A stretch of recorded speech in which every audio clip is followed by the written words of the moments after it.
ከዚህ በኋላ መውለድ አልችልም እድሜም 35 አልፏል አባቴ የኔን ማግባትና መውለድ እየተመኘ ህይወቱ አረፈ እናቴም እኔ እንዳገባ እየተመኘች ልትድረኙላ ፈልጋ በጣም ብዙ ሰዎችን አምጥታለኝ ነበር እኔ ግን አልፈልግም በማለቴ ምክንያት እስካሁን ድረስ አላገባ ቆይቻለሁ ከዚህ በኋላ ማላገባም መውለድም አልችልም ትለናለች ድምጻዊ አሊማ አባቴ በጣም ሲለምነኝ ኖረ ሳላገባ ሞተ እዛ እናቴ ተከተለች እናቴም በጣም ስትለምነኝ ኖረች እናቴ በሁለት ወሩ ታመመች ከዛ በኋላ በአመቱ ደግሞ ታመምኩ ጂቢኤስ ከዛ እንደገና በትንሽ ቀን ደግሞ ተደገምኩ ድጋሚ ታመምኩ ማለት ነው ነገሩ ቀረ በስተመጨረሻ እናቴ አረፈች ባለትዳርና የልጆች አባት እንደሆነ እያወቁ የገባውበት የፍቅር ህይወቴ ላይ ትልቅ ተጽዕኖ አመጣ መጥፎም ነገሮች ገጠሙኝ ትለናለች ይቺ ባለ ታሪክ ይሄን ታሪክ ነግራችኋለሁ እናንተ በዚህ ጉዳይ ተስማሙበታላችሁ አትስማሙበታል ባለትዳር የሆነ ሰው ጋር መቀራረብ የፍቅር ህይወት መጀመርስ ምን አይነት ተጽዕኖ ያመጣባችኋል ብላችሁ ታስባላችሁ ሰላም ውድ ያሞና ቲዩብ ተከታታዮቼ አስተማሪ ታሪኮችን ጠቃሚ መልእክቶችና በሳምንቱ የተከሰቱ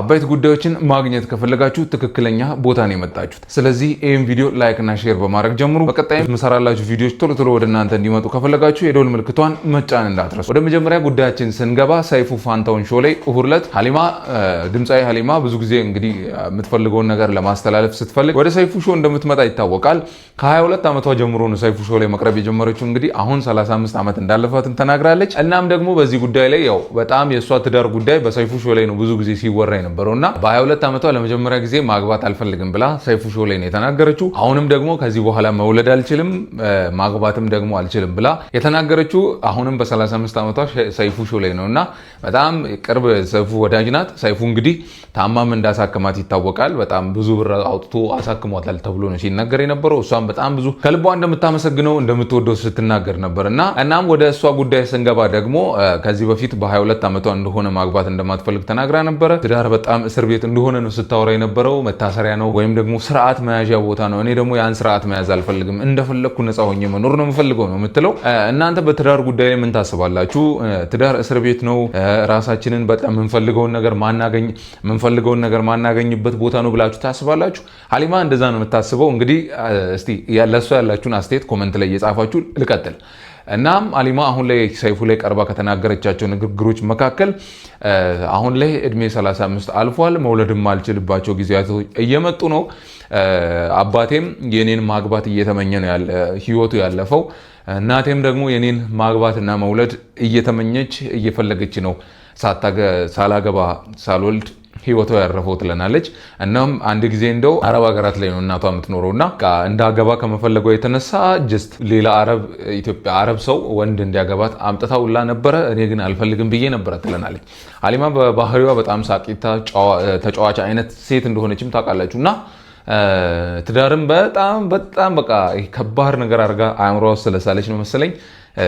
በቃ ትዳር ውስጥ መግባት እንደመታሰር እንደ እስር ቤት ነው የምትቆጥረውና ሁለት ሰዎች ስርዓት ይዘው የሚኖሩበት ቦታ እንጂ መታሰሪያ ቦታ አይደለም ሁለት ሰዎች እርስ በርስ ከተዋወቁ ድረስ ደግሞ ነፃ ሆነው በጋራ እየተሳሰቡ መኖር የሚችሉበት ቦታ ነው እንጂ ትዳር አንዱ በጣም ዲክቴት እያደረገ እየጨቆነ የሚኖርበት አይነት ቦታ አይደለም እሷ ሚስኮንሰፕሽን አምሮ ስላለ ሊሆን ይችላል ግን ደግሞ መብቷም ነው እንደዛ ማለት ነገርና እናንተ በሀሊማ ጉዳይ ምን ትላላችሁ እና ከዚህ በኋላ ያው እኔ ገፍቶ የሆነ ሰው መጥቶ በጣም በቃ ላግባሽ ካለ ለፍቅር እኔ ሄጄ እንዲህ አይነት ስሜት ሊሰማኝ አይችልም ብላለች እናም ያ ጊዜ እስኪመጣ ድረስ ደግሞ መውለድያም ጊዜ ሊያበቃ ይችላል ስለሚችል ምንም ማድረግ አልችልም ከዚህ በኋላ አላገባም ልወልድም አልችልም ብላለች ሀሊማ ከዚህ በፊት ታስታውሳላችሁ ሳላገባ ግን አንድ ልጅ መውለድ እፈልጋለሁ ስትልም እንደነበረ ይህ ደግሞ በኢትዮጵያን ዘንድ በጣም ብዙ ቁጣዎችን አስነስቶ ነበር እናንተም ይሄን ጉዳይ እንደማትደግፉ ተስፋ አደርጋለሁ ግን ደግሞ ያው መብቷ ነው ሰው ለምርጫው ሰውን መተው አለብን ብዬ አስባለሁና እናንተ እስቲ ሐሳባችሁን ኮሜንት ላይ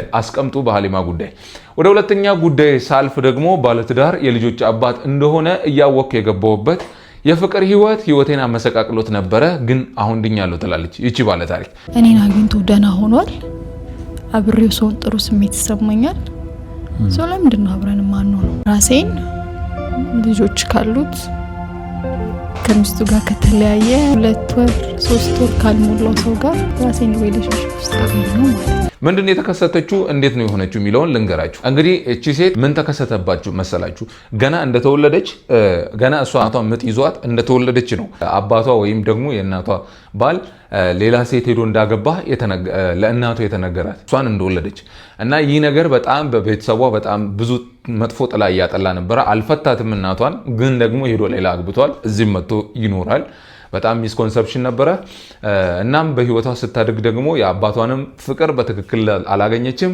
እናቷም ደግሞ በአባቷ ብስጭት ምክንያት በጣም ቁጡ፣ በጣም ተናዳጅ አይነት ሴት ስለነበረች በጣም ለነሱ ቅርብ እንትን አትልም እና እቺ ልጅ ስታድግ ደግሞ እናቷን ደግሞ የቀማችባት ከባሏ ደግሞ የአካባቢዋ የሰፈሯ ሰው ናት እና የእናቷ ጓደኛ የምትባል ሴት ናት እና እቺ ልጅ ስታድግ ይህን ነገር እየሰማች ስላደገች አእምሯ ትራውማታይዝ ሆኗል። ትራውማታይዝ ሆኗል ማለት ያለፈ ህይወት ላይ የመጣ ገጠመኝ አሁን ላይ ያለ ነገር ላይ ተጽዕኖ የሚያመጣ አይነት ሲሆን ትራውማታይዝ ሆነናል ይባላል እና ትራውማታይዝ ሆናለች እና እቺ ልጅ ለትዳር ያላት ኮንሰፕሽን ለጓደኛ ለሴት ጓደኛ ያላት እንትን በጣም መጥፎ ነው። በጣም ራሷን ከሰዎች አገል ነበረ። በቃ ሱስ ፊልሟ ሱስ ነበረ ምናምን ጀስት በጣም መጥፎ ላይፎችን አሳልፋለች እና አሁን ደግሞ ከዛ በኋላ ደግሞ አድጋ ደግሞ የራሷን ህይወት ለመመስረት ስታስብ በጣም ብዙ ሰዎች ደግሞ ስለ ፍቅር ሲጠይቋት እንደሚወዳት ሲነግሯት ምናምን በቃ ከናው አትሰማም። እሷ ሰው እኔን ይወደኛል ብላ አታስብም። የእናትን ፍቅር የአባትን ፍቅር በትክክል እያገኘች ስላላደገች ሰዎች እሷ እንደሚወዷት እንደሚያፈቅሯት ለሪሌሽንሺፕ ለፍቅር ህይወት እንደሚፈልጓት ሲነግሯት እሷ ግን አትቀበልም ነበር እና ከሆነ ጊዜ በኋላ ደግሞ በቤተክርስቲያን መቀራረብ ጀመረች። ቤተክርስቲያን ትታ ነበረ። በሆነ አጋጣሚ ወደ ቤተክርስቲያን መሄድ ጀመረች። ቤተክርስቲያን ውስጥ ደግሞ ከሚያገለግሉ ሰዎች ጋር ህብረት ማድረግ ጀመረች። አንድ ላይ መሆን ጀመረች እና በዛ አጋጣሚ አንድ በጣም በእሷ አገላለጽ በጣም ምርጥ የተባለ ወንድ ሁላ ቀርቧት ነበረ። ግን እሷ ደግሞ በቃ በዛ ጉዳይ አባቷና የእናቷ የፍቅር ህይወት ወይም የትዳር ህይወት በጣም ተጽዕኖ አድርጎባት ስለነበረ እሷ ግን ዝግጁ እንዳልሆነች በቃ ያለ ምክንያት እንለያይ እንደምትል ያለ ምክንያት እንደምትጣላ እሱ ምንም ሳያረጋት ሁላ ማለት ነው እና ይሄ ሁሉ ነገር እየገጠማት ነበር። አት ዘ ኤንድ ኦፍ ዘ ዴይ በመጨረሻ ግን ከዚህም ሰውዬ ከተለየች በኋላ ራሷን በተለያዩ ነገሮች አክማ የአባቷና የእናቷ ትዳር ህይወት እሷ ላይ ተጽዕኖ ማምጣት እንደሌለበት ገብቷት ከዛ በኋላ ግን ሬዲ ሆና ደግሞ ወደ ሪሌሽንሺፕ ለመግባት ስትዘጋጅ ደግሞ አጋጣሚ በህይወቷ የገጠማት አንድ ወንድ ይመጣል። እሱ ወንድ ደግሞ ምን ይሆናል? በትዳሩ የተጎዳ ሚስቱ በጣም መጥፎ ነገር ያደረገችበት አይነት ወንድ ነው። በጣም የተጎዳ ነው። ልጅ አለው። ግን ከትዳሩ ይሄ እንደዛ ከሆነ ሚስቱ ከጎዳችሁ ገና 2 ወር ምናምን የሆነው ሰው ነውና ራሱን መጠጥ ውስጥ ሁሌ እየጠጣ የሚውል ሁሌ ራሱን እየተበሳጨ የሚውል አይነት ሰው ነው እና ከዚህ ሰው ጋር አጋጣሚዎች ያገናኟታል። በዛ አጋጣሚ መነጋገር ይጀምራሉ። ያሳለፈውን ነገር የህይወቱን ውጣ ውረድ ይነግራታል። በዛ ምክንያት ሚስቱ ያው አሜሪካ ነው የምትኖረው የእሱ ሚስት። ልጆቹ ደግሞ ከሱ ጋር ነበሩ፣ ግን የመሄድ ፕሮሰስ ላይ ነበሩ። ከዛ በኋላ ደግሞ ነግራታል ምናምን ጊዜ ያሳልፋሉ። ከዛ በኋላ ቀስ ቀስ እያለ ይሄ ጉዳይ ወደ ፍቅር ህይወት ይቀየራል። ወደ ፍቅር ህይወት ግን ተቀይሮ እሱ የመጀመሪያው ደግሞ የትዳር ህይወቱ ትራውማ ሂል አላረገም ወይም ደግሞ አሁንም በፍቅር ህይወቱ የሚካድ ይመስለዋል። ለምሳሌ ስልክ ስታወራ ዌይቲንግ እየገባ ከሌላ ሰው ጋር እያወራሽ ነው ይላታል። ቺት ልታደርግብኝ ነው ይላታል። ብቻ ይሄ የመጀመሪያው ላይ የተጎዳውን ጉዳት እዚህኛው ላይም አገኘዋለሁ ብሎ ፍርሃት ስላለበት የዛን ነገር ያንጸባርቅባታል እና በጣም ብዙ ነገሮችን አሳልፋለች። ያልዳነ ትዳር ውስጥ ነው የገባችው እና ብዙ ሴቶች በዚህ አይነት ህይወት ውስጥ ስላሉ ወይም ደግሞ ከመጀመሪያው ከፓስት ትራውማው ወይም ከፓስት ሪሌሽንሺፕ ትራውማው ያልዳነ ሰው ያልዳነች ሴት ጋር የሚገቡ እንዲህ ሪሌሽንሺፕ ውስጥ የሚገቡ ሰዎች የራሳቸውን ህይወት ያመሰቃቅላሉ። እኔም በዚህ ጉዳይ አመሰቃቅዬ ነበረ፣ በመጨረሻም ግን ተለይቻለሁ ትለናለች። የእሷን ንግግር አንዴ እናድምጠው።